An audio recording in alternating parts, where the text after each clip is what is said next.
Emerald Podcast Series. Research that makes a difference.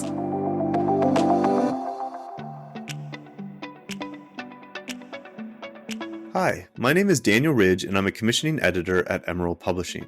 Today, I'm joined by Margaret Arnott, who is Professor of Public Policy at the University of the West of Scotland in the UK.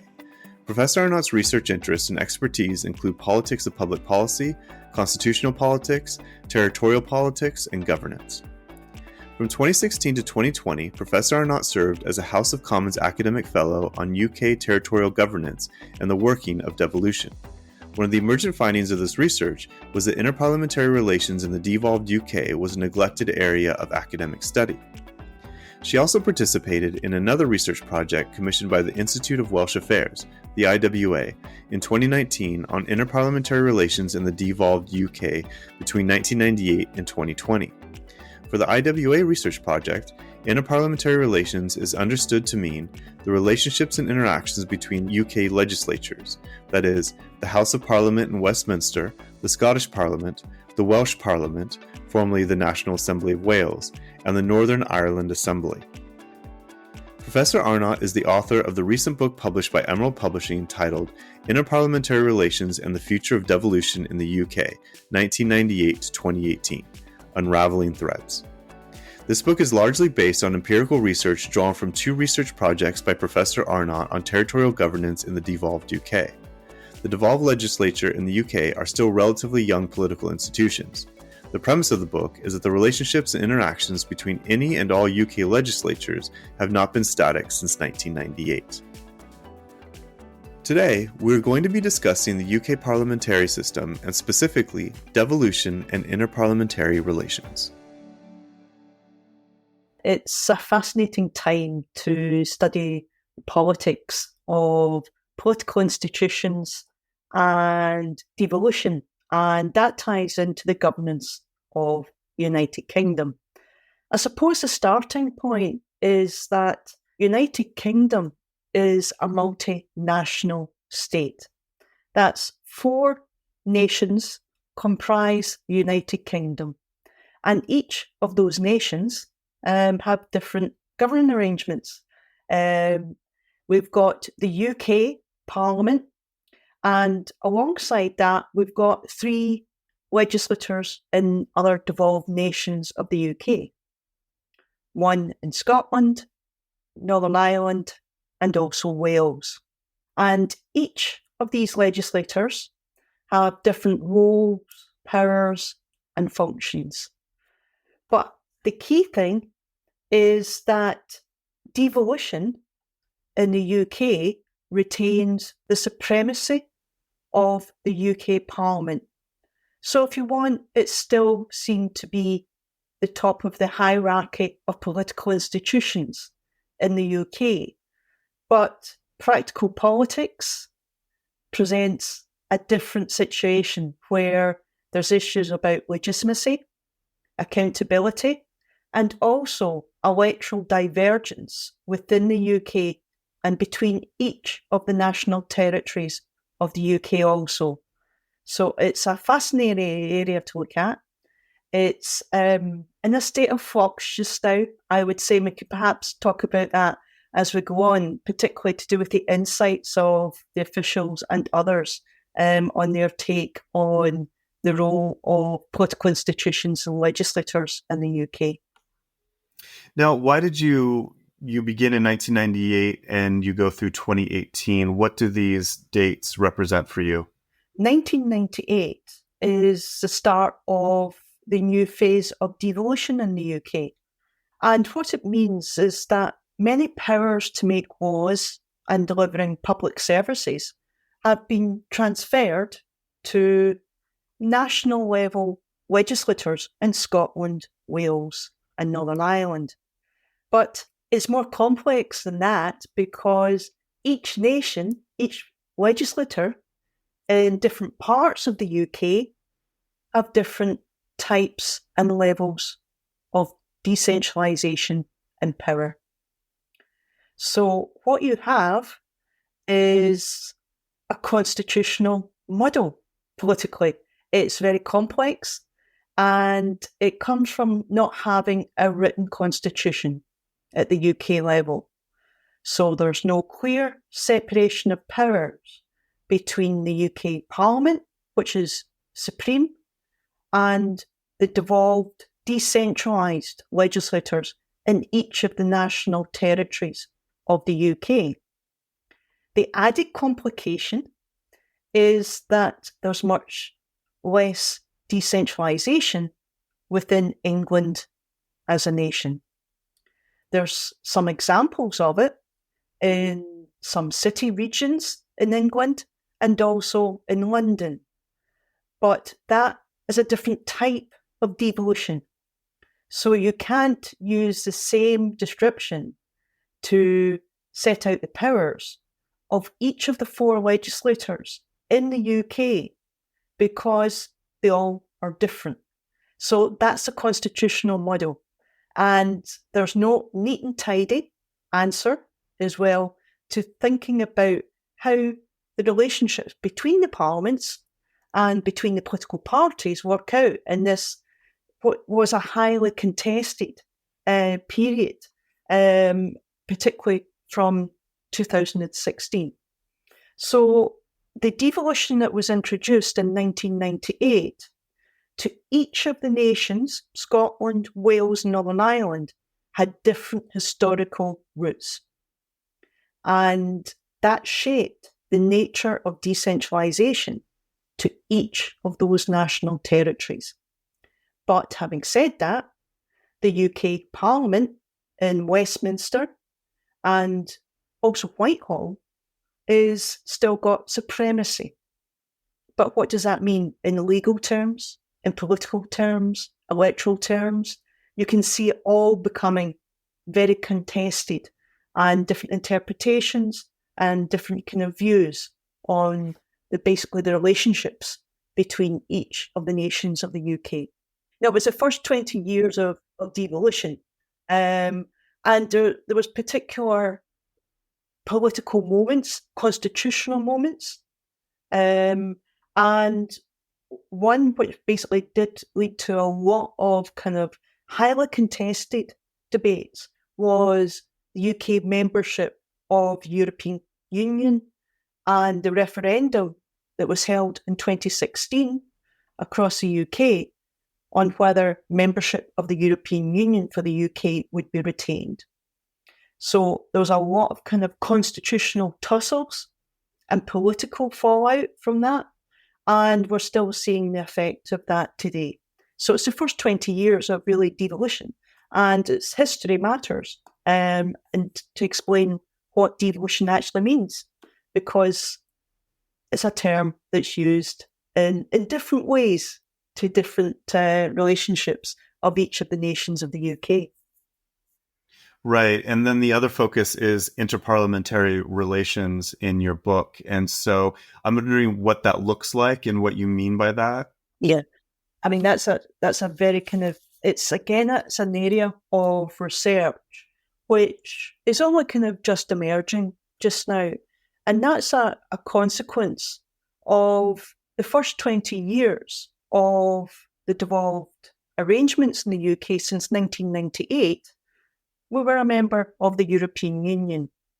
So European law took supremacy over UK law. But after the 2016 referendum, that changed. And some of the powers which had been decentralised to Scotland, Wales and Northern Ireland before the 2016 referendum were now rescinded. They would now go to the UK Parliament instead of directly to the devolved legislators. And that's what led to a kind of a growth thinking about not just interparliamentary relations, but there was a lot of debate over, and there still is at the moment in the last 5 years, about intergovernmental relations, because the UK is not a federal state. To use a sort of academic term and language as an asymmetrical devolution, which really just means that the powers of each of the nations of the UK is uneven. And that goes back to the history of Why does that happen? And it's a fascinating historical journey trying to weave through the nature of the relationships, really since the 18th century, that fed into contemporary debates about devolution in the late 20th century. You just mentioned Brexit, and you explore how certain instances or policies have fueled tensions between the UK government and the devolved nations. So obviously Brexit is one of those, and the other is COVID. COVID created a lot of tension between the UK government and the devolved nations. Can you talk a little bit about these tensions and what they mean to interparliamentary relations? Yeah, I mean, that's a very fair question, because what you're thinking about there is really the extent to which we're seeing a re-centralisation of UK governance to focus more so on the UK Parliament and the UK government. Whereas we're just saying for the first kind of 20 years of devolution since 1998, there'd been more of a trend, arguably, for decentralisation, for autonomy in some senses about political and policy leadership over certain functions, like education, health, but some areas such as criminal justice, crime is not devolved, for instance, in Wales. So it's very uneven. But the re-centralisation of UK governance post-Brexit is one of the areas which brings to the fore the relationships between national level legislators at Scotland, Wales, Northern Ireland level, and the UK Parliament. And that brings us into the debates about which legislator is sovereign. How do they share sovereignty? And it's the sharing of powers that has led me into thinking about questions about how legislators work together.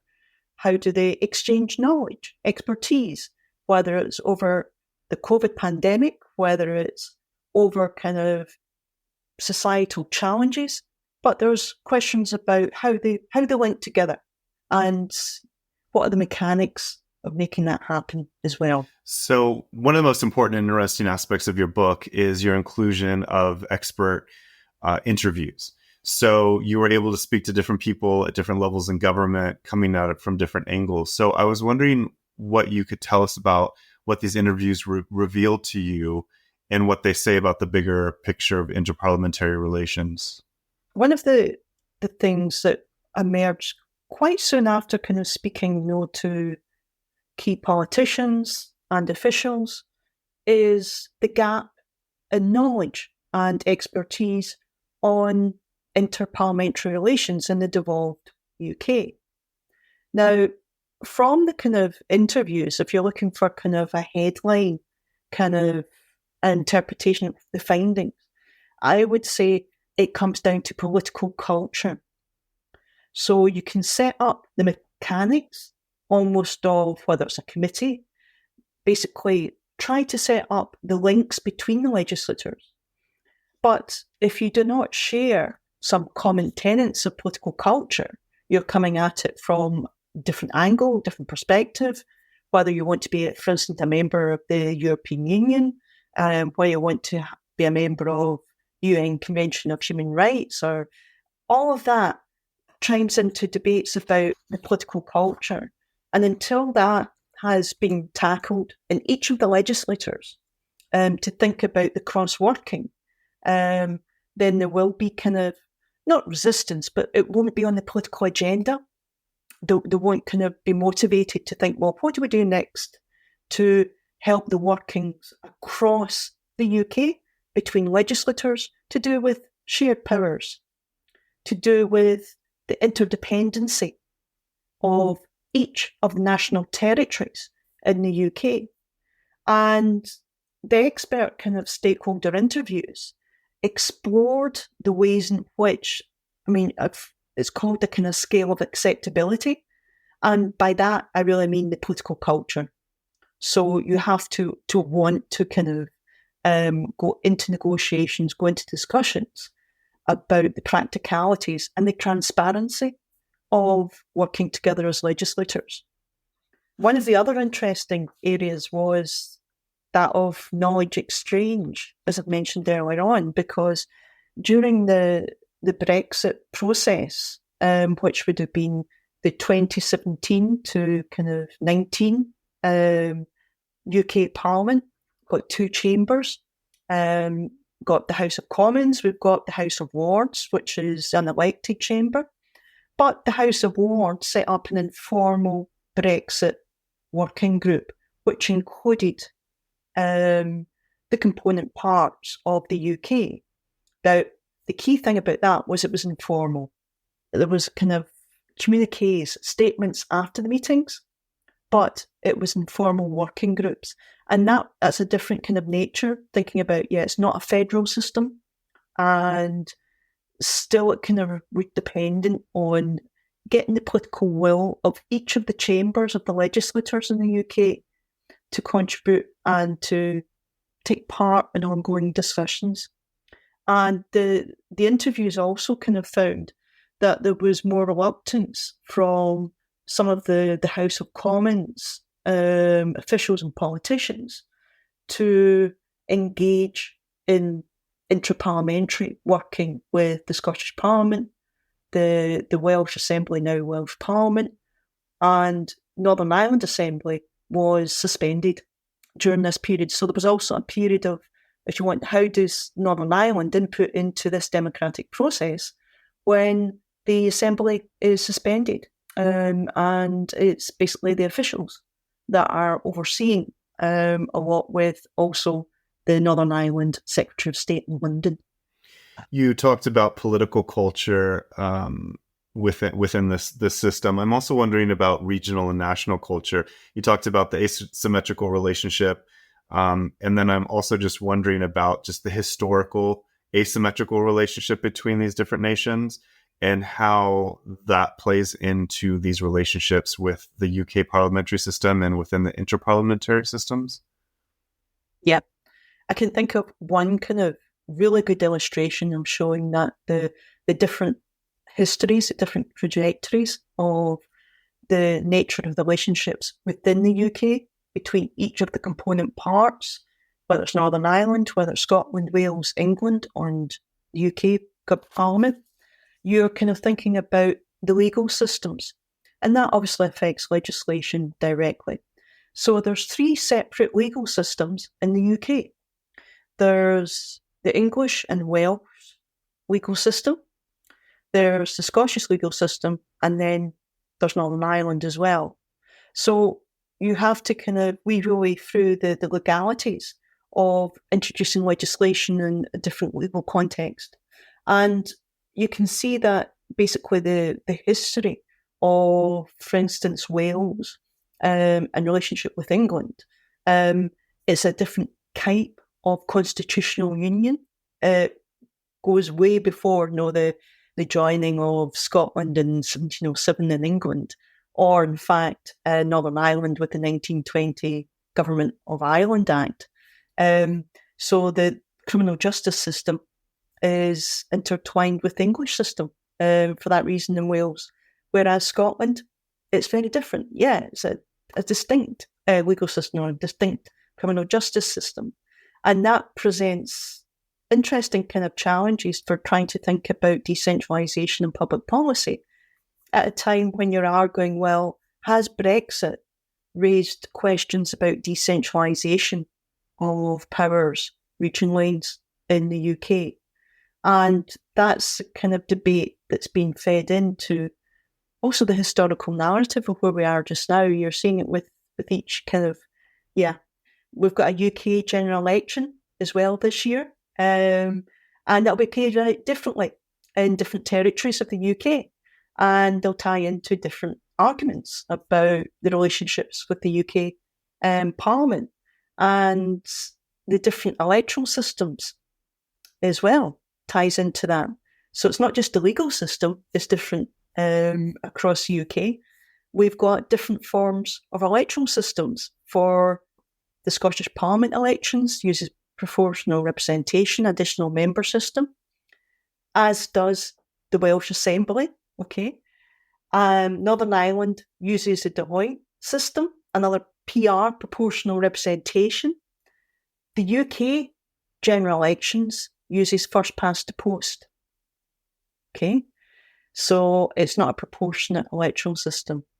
So you don't have one discrete form of electoral competition because of that, because you've got different electoral systems, and it all becomes much more complicated trying to work through where's your regional identity, where's your national identity, where's your state identity, which should be the UK identity, and what's driving the voting patterns. And you're seeing that played out in a different party system across the UK.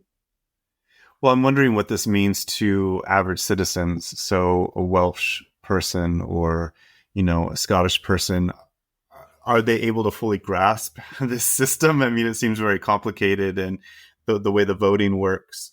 I'm wondering if any of your research or any of your work can point to how they feel about these things. Yeah, I mean, that's almost the next kind of stage of the research, because this is very much what the politicians, what the kind of officials are saying about it. But when you come to think about, well, it's issues about public trust almost for political institutions. And we do have some evidence here from various academic surveys. So if you were to ask the electorate, for instance, in Scotland, during a kind of survey, it was the Scottish Social Attitudes Survey, and they asked, which political institutions do you trust in terms of a hierarchy almost? And the Scottish Parliament tended to be the one where they put, that's top. We trust that more so than the UK government, UK Parliament. So that's also in the mix. But again, there's very different kind of trajectories within Wales, Northern Ireland and Scotland. So the problem is, how do you compare when you're trying to think about what are the public attitudes towards devolution? And there's interesting research in Wales, for instance, saying, well, yeah, in the first 20 years of devolution, do the kind of population actually fall through the complexity, right, of who's responsible for what? And we've also not mentioned no local government on top of that as well. So local government, again, has a different form of electoral systems to add to the mix. So it's not a neat and tidy, almost kind of federal setup. It's very kind of atypical in many respects, because the nature of the Union of the UK, each nation joined at a different time and for different reasons, and the different terms within each union for Northern Ireland, for Wales, and Scotland as well. So that adds to the complexity of understanding the constitutional levers almost, and how you can understand the functionality of what are the functions of the legislators, what are they doing? Does the population, do the public trust? Do they think it's transparent? And transparency of the relationship is one that's going to be key in the future, I think. There's more and more calls for relationships between governments internationally and inter-UK to be much more transparent, so that would enhance accountability alongside that as well. Well, I wanted to ask you about the role of political parties. I know that they're unique and different to each region. So I'm wondering if there are some bigger takeaways we can take away from looking at the bigger picture of tendencies or their relationship with the parliamentary system. Yeah. I mean, there is what you're kind of thinking about. It's a territorial representation of the political parties, and again, you have a kind of the history coming in to try and explain the different nature of party competition at UK level and party competition at regional and national level, Scotland, Wales and Northern Ireland. And each has their own kind of legacy issues to be dealing with constitutionally, politically. But at UK level, the statewide parties, the Conservative Party, the Labour Party, Liberal Democrats, the Green Party as well, all to varying degrees have a degree of decentralisation to allow them to have a UK kind of manifesto and then to adapt it to each of the regions and the nations. Now, there's kind of debates about, to what extent are they actually kind of autonomous and making no decisions for Wales, Scotland, Northern Ireland. And there's also the extent to which national identity, rather than class, rather than age, gender, is one of the main factors in explaining why you vote the way you do. And in particular, the relationship between devolution campaign to support it in the late 1990s was really to argue that there was a distinctive agenda, particularly in Scotland at this stage, that did not support the Conservative government, the Thatcher governments. And that led into an argument that we needed, in Scotland, it was said, a separate political institution that would be conservative with a small c to protect the civil society in Scotland, the political institutions, and that led into that debate. Okay, so it was almost as if you wanted to retain elements of distinctiveness, and there was argument, well, we need decentralisation to do that. And there was a similar argument for Wales. Northern Ireland, obviously, the debate was different. It was to do with the Good Friday Agreement in 1998. So again, that kind of flavoured the nature of devolution there. And there's a different kind of dimension to the National Assembly and how the parties work together, the dependent voting system as well. So it is the informal relationships between each of the component parts of the UK is really what has been developing over the first 20 years of devolution. But Brexit was a kind of shock to the system, if you want. Yeah, I wanted to ask you a little bit more about Brexit, if you could say something more about that, because it is really a shock to the system. So I'm wondering how these individual parliamentary systems function in the bigger picture of the EU and on the world stage. Yeah, absolutely. I mean, the one of the kind of clear things was that the 1998 legislation for devolution for Scotland, Wales and Northern Ireland assumed UK continued membership of the EU. That meant that a lot of the decentralised powers to each of the national areas and regions were in fact under the kind of the remit of the European Union, whether it's got to do with elements of social policy, the economy. It had to do with the European directives and subsidiarity, which is part of the workings of the EU, that the lowest level of government should actually deal with the implementation and administration of EU regulations, meant that the Scottish devolved Parliament and the devolved Welsh Assembly, and for Northern Ireland as well, actually had direct soft networks, if you like, because they had the levers of control.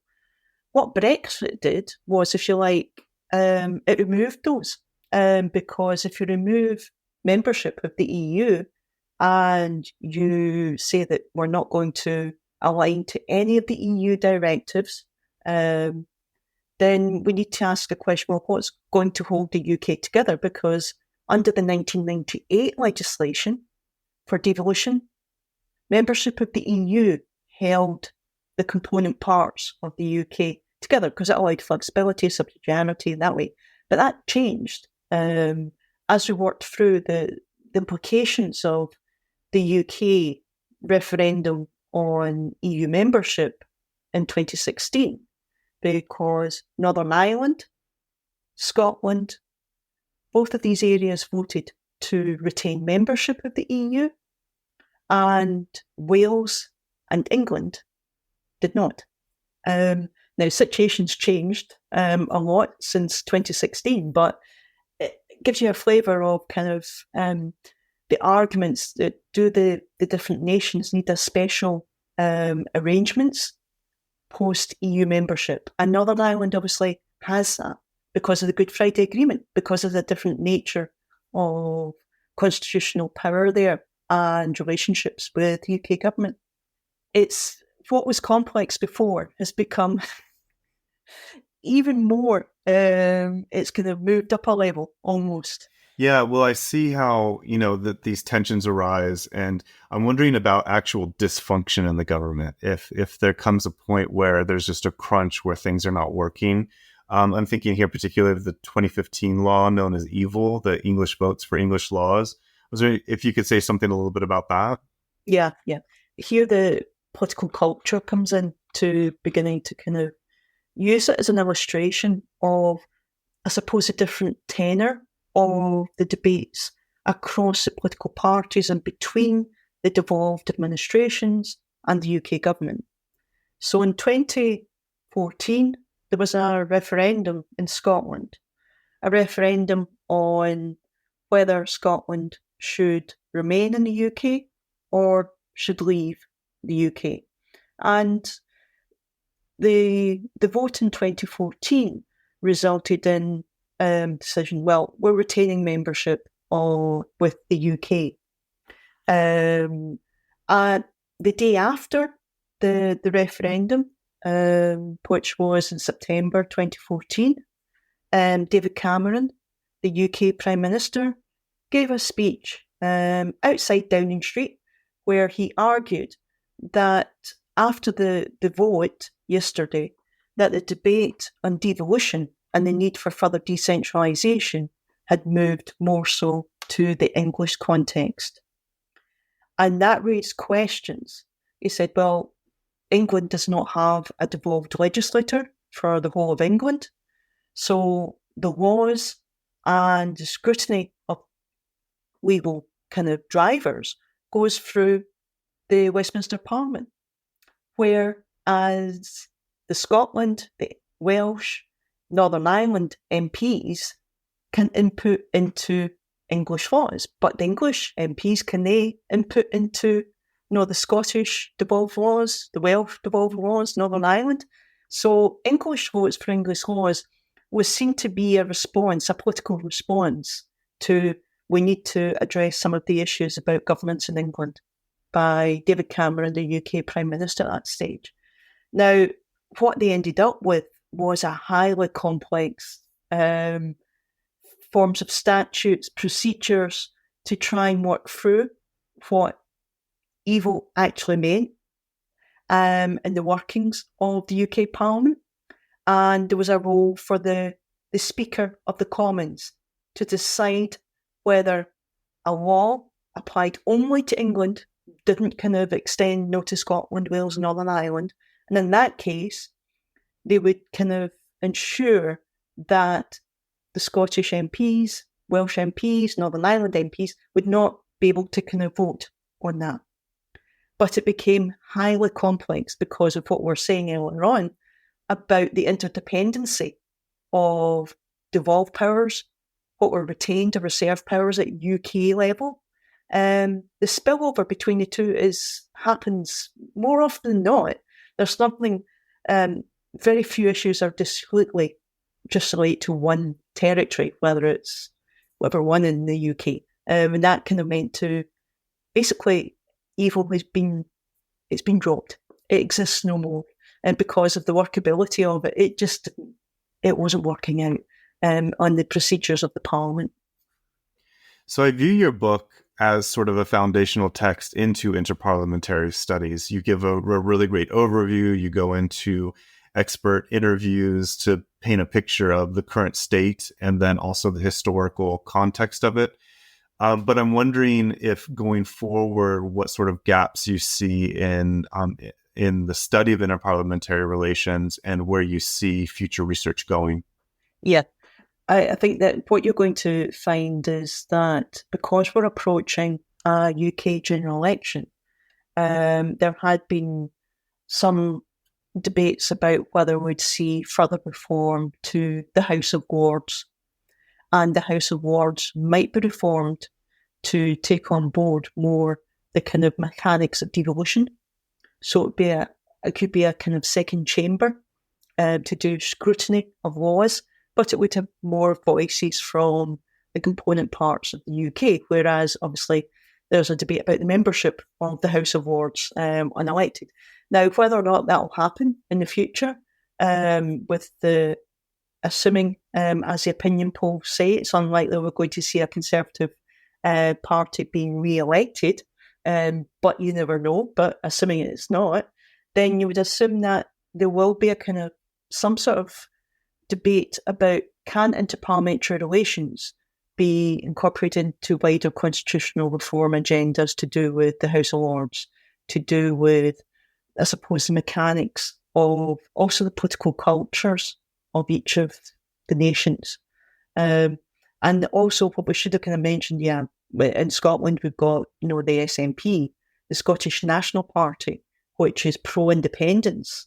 At the moment, uneasy about talking about interparliamentary relations when it's still within the UK. That's where the political culture comes in. So whether it's on the political agenda high up, post the UK general election, we can see, but we'll see, I suppose, flashpoints constitutionally, and I think it will increase.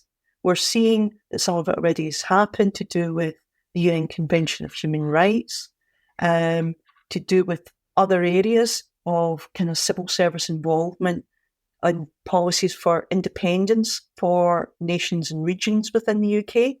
Can they use these resources legitimately to basically question the continuance of the UK? That's not going to go away. So whether there's political will to address it, we'll wait and see after the general election. But I think it will be more kind of galvanised to do with kind of other reforms to do with the workings of the UK Parliament, including the House of Lords. Now, from your perspective, from your own work, where do you see your research going?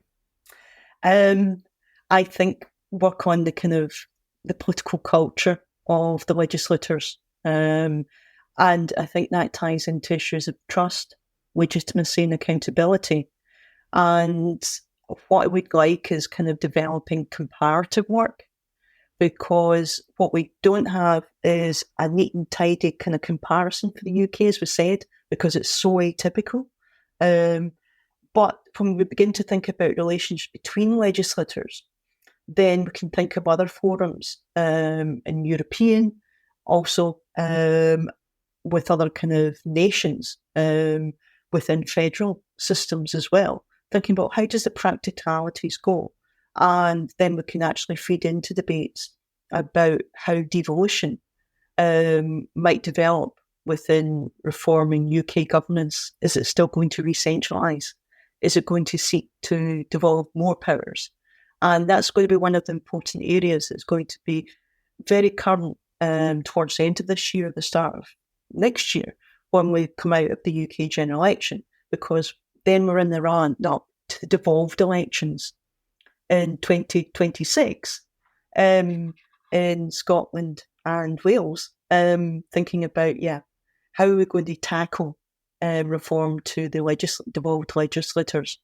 So that's another area where you might see more of a kind of political will to consider, how do we improve the relationships, particularly if at UK level, the Labour Party is trying to steer through this debate as well. So, it's very current. I think you might see continual flashpoints in the Constitution before you see any substantial reorganisation to any of the political institutions in the UK. But I think that's, we should wait and see how many more referendums we have at UK level and also within the devolved nations as well. We've also got the potential for referendums in Northern Ireland and Ireland to do with reunification of Ireland, which could feed into the debates in Scotland and Wales about changing relationships between the UK government as well. So, it's not neat and tidy. No, I was thinking just how complex all of this is. And it's really a lot to wrap your mind around. But I would say, a lot of it has to do with the tone of the political debate.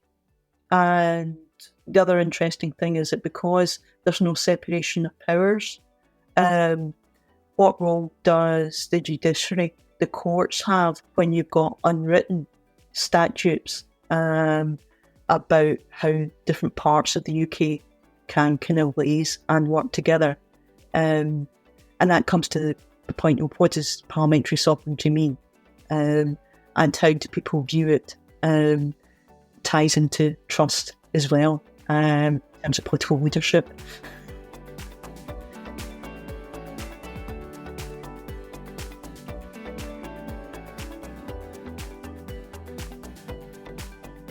Thank you for listening to today's episode. For more information about my guest, Margaret Arnott, and a link to her book, Interparliamentary Relations and the Future of Devolution in the UK, 1998 to 2018, please visit our website. I'd like to thank my guest and the studio This Is Distorted for their help with today's episode.